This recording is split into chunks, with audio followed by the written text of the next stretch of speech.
تشوفون هذا الحجر اللي ما يتحرك، هذا لك أنت اللي تنام عن الصلاة.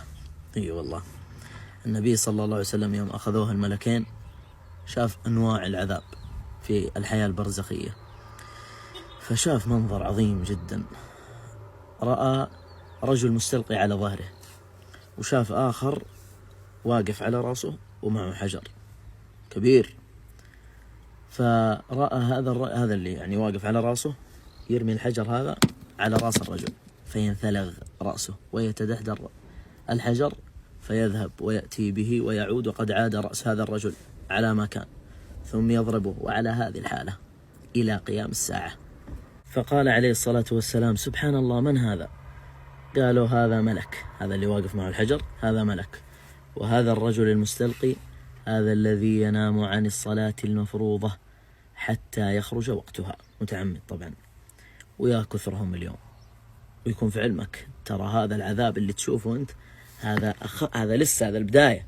النبي صلى الله عليه وسلم يوم وقف على شفير القبر وبكى عليه الصلاة والسلام حتى بل الثرى قال: القبر أول منازل الآخرة، فإن ينجو منه فما بعده أيسر، وإن لم ينجو منه فما بعده أشد منه.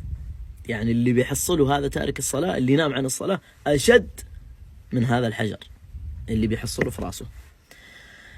احنا دائما إذا جينا نبغى نشوف وضعنا، يعني احنا مع الصلاة على طول مضرب المثل الصحابة في الصلاة كيف كانوا.